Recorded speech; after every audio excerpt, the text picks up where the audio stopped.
Hello everyone. आज का जो हमारा टॉपिक है इस वीडियो में वो है तीसरा topic, refraction of light on basis of wave theory in a chapter wave optics. तो जैसे कि हमने लास्ट वीडियो में हमने रिफ्लेक्शन को स्टडी किया कि किस तरह से वेव फ्रंट की मदद से आप लाइट को रिफ्लेक्शन समझा सकते हैं, उसी तरह से अब हम रिफ्रैक्शन को समझने वाले हैं। और यहाँ पे रिफ्रैक्शन को समझने के लिए भी हम वेव थ्योरी को यूज करेंगे, वेव फ्रंट का कॉन्सेप्ट यूज करने वाले हैं। तो चलो यहाँ पे स्टार्ट करते हैं। ये हमारा एक मीडियम है, अब ग्लास स्लैब समझ लीजिए, कोई भी मीडियम समझ लीजिए। ये रिफ्रैक्टिव इंडेक्स N1 है और ये रिफ्रैक्टिव इंडेक्स N2 है, और ये मीडियम 1 है और ये मीडियम 2 है। बराबर, मैं यहाँ पे लिख देता हूँ, यहाँ पे मीडियम 1 है और ये मीडियम 2 है। ठीक है, अब यहाँ पे क्या हो रहा है, एट टाइम t बराबर 0 पे ये जो एक वेव फ्रंट है जिसका नाम है पिक क्यू, बराबर, इस वेव फ्रंट का नाम है पिक क्यू। तो पिक क्यू जो वेव फ्रंट है वो टाइम t बराबर 0 पे इस रिफ्रैक्टिंग सरफेस पे, मतलब इस मीडियम पे इंसिडेंट हो रहा है। बराबर, अब t बराबर 0 पे पिक क्यू वेव फ्रंट का जो p पार्टिकल है वो इस मीडियम की बाउंड्री पे टच हो रहा है। जैसे ही p पार्टिकल मीडियम की बाउंड्री पे टच होगा वैसे p में से सेकेंडरी वेव निकलना स्टार्ट हो जाएंगे। तो p में से सेकेंडरी वेव जो यहाँ पे निकल रहे हैं वो मीडियम नंबर 2 में निकलेंगे और मीडियम नंबर 2 में प्रोपागेट होंगे। इस तरह से मीडियम नंबर 2 में प्रोपागेट होंगे। उसके बाद p का जो बाजू वाला पार्टिकल है वो इस मीडियम में स्ट्राइक होगा, इधर इस पॉइंट पे स्ट्राइक होगा थोड़े टाइम के बाद, मतलब जस्ट आफ्टर p। तो ये पॉइंट जब स्ट्राइक होगा तो उसमें से भी वेव निकलने स्टार्ट हो जाएंगे इस तरह से। फिर ये वाला पार्टिकल उसके बाद जो वाला ये स्ट्राइक होगा यहाँ पे, तो उसमें से भी वेव निकलने स्टार्ट हो जाएंगे। और सबसे आखिर में जो हमारा Q है वो यहाँ पे स्ट्राइक होगा और उसमें से जस्ट यहाँ पे वेव निकलना स्टार्ट हो जाएगा। तो जब ये Q वाला जो पार्टिकल है, Q वाला जो पॉइंट है, जब इस मीडियम में स्ट्राइक होगा और उसमें से वेव निकलेंगे, तब उसी मोमेंट पे जो P वाला पार्टिकल पहले स्ट्राइक हुआ था उसका वेव मीडियम में आगे बढ़ चुका होगा, मतलब यहां तक पहुंच चुका होगा। अब ये जो वेव यहां पे ट्रैवल कर रहा है उसकी वेलोसिटी है v1t, क्योंकि पहले मीडियम में वेलोसिटी है v1t। और जो ये p में से जो वेव निकला सबसे पहला, वो ट्रैवल करके आगे आगे जा चुका है। बराबर, वो ट्रैवल करके आगे जा चुका है। तो मैं इसको यहां पे ऐसे ड्रॉ कर देता हूं। तो इसने कितना वेलोसिटी, कितना डिस्टेंस ट्रैवल किया होगा, v2t, क्योंकि मीडियम नंबर 2 में वेलोसिटी कितनी है, v2, और टाइम कितना लेगा, t दोनों के लिए सेम होगा।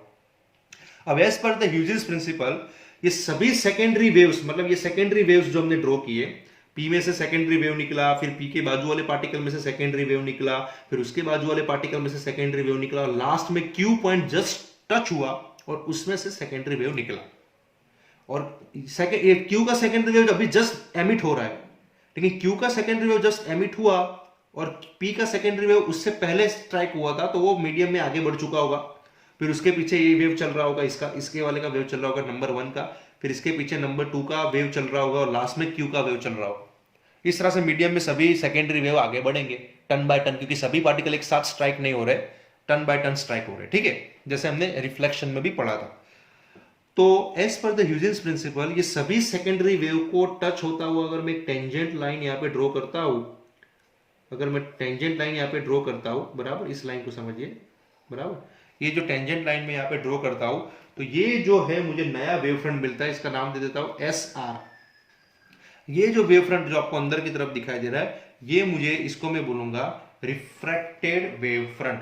क्या बोलूंगा मैं इसको, मैं बोलूंगा रिफ्रैक्टेड वेव फ्रंट। ठीक है, तो ये बन जाता है हमारा refracted wave front medium number 2 में। बराबर, यहां पे ये जो एंगल है वो है एंगल ऑफ इंसिडेंस और ये जो एंगल है एंगल ऑफ रिफ्रैक्शन। ठीक है, और ये जो स्पीड, ये जो साइड है उसका वैल्यू है v2t और इसका वैल्यू है v1t। बराबर, तो यहां पे हमने वेव फ्रंट को रिफ्रैक्ट करवाया मीडियम नंबर 2 में, जैसे हमने लास्ट थ्योरी में वेव फ्रंट को रिफ्लेक्ट करवाया था, यहां पे वेव फ्रंट रिफ्रैक्ट हो रहा है। ठीक है, तो इस तरह से टर्न बाय टर्न इस वेव फ्रंट के पार्टिकल स्ट्राइक होते और उसमें से वेव फ्रंट यहां पे निकलते। तो जो पार्टिकल सबसे पहले स्ट्राइक हो रहा है उसका वेव फ्रंट सबसे आगे चल रहा होगा, जो उसके बाद स्ट्राइक हो रहा है उसका वेव फ्रंट उसके पीछे चल रहा होगा, जो उसके बाद स्ट्राइक हुआ उसका वेव फ्रंट उसके पीछे चल रहा होगा, मतलब सेकेंडरी वेव्स उसके पीछे चल रहा होगा, और सबसे आखिर में क्यू स्ट्राइक होता है, उसका वेव फ्रंट जस्ट अभी एमिट हुआ, सेकेंडरी वेव जस्ट अभी एमिट हुआ। तो इस तरह से सेकेंडरी स्फेरिकल वेव सबके यहाँ पे एक दूसरे के आगे पीछे चल रहे हैं बराबर। और इसी तरह से अगर मैं यहाँ पे एक टेंजेंट लाइन यहाँ पे ड्रॉ करता हूँ तो that I will get the new wave front as per the Huygens principle. ठीक है, so here I get the new wave front as per the Huygens principle which is known as a PSR। तो PSR is my refracted wave front. Okay, now what I am going to prove, मैं यहाँ पे क्या prove करने वाला हूँ, मैं यहाँ पे मुझे प्रूव करना है Snell's law, law of refraction sorry, जिससे पता चलेगा कि ये थ्योरी हमारी कितनी सही है।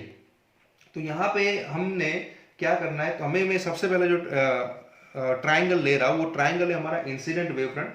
तो सबसे पहला ट्राइंगल है PQR। तो PQR आपको ट्राइंगल दिखाई दे रहा है, ठीक है। और PQR में यहाँ पे ये जो एंगल है ना वो है I, इंसिडेंट एंगल, क्योंकि ये इंसिडेंट वेव फ्रंट है। तो यहाँ पे मैं PQR में साइन I ले लूँ तो साइन I क्या होगा, QR मतलब कि अपोजिट अपॉन हाइपोटेनस। तो हाइपोटेनस कौन सा है, PR, ये वाला। तो PR इज द हाइपोटेनस। अब देखो QR की वैल्यू मैंने अभी बताया आपको, इट इज अ V1T। तो ये हो जाएगा V1T अपॉन PR, ठीक है। तो यहाँ पे मुझे पहली वैल्यू मिल चुकी है बराबर। अब मैं दूसरा ट्राइंगल लेने वाला हूँ, और जो दूसरा ट्राइंगल है मेरा उसकी वैल्यू है वो जो है डेल्टा ट्राइंगल PSR। मतलब PSR मतलब यहाँ पे हमारा रिफ्रैक्टेड वेव फ्रंट, ये हमारा रिफ्रैक्टेड वेव फ्रंट है, ठीक है। तो यहाँ पे ये मैं ले रहा हूँ साइन R, क्योंकि ये मेरा एंगल ऑफ रिफ्रैक्शन है, और इसकी वैल्यू होगी opposite that is PS upon hypotenuse that is PR। PS की वैल्यू मैंने अभी बताया आपको, V2T यहाँ पे लिखा हुआ है, तो it is a V2T upon PR बराबर। अब मैं यहाँ पे दोनों का रेशियो लेगा हूँ, sine I upon sine R बराबर, क्योंकि मुझे स्नेल्स लॉ साबित करना है। तो sine I upon sine R लोगे तो क्या हो जाएगा, PR कट हो जाएगा, तो बचेगा क्या, V1T अपॉन V2T, T भी कट हो गया, तो बचा क्या, V1 अपॉन V2। इसको मैं नाम दे देता हूँ इक्वेशन नंबर 1, ठीक है। तो sine I upon sine R is equal to V1 upon V2 मिला।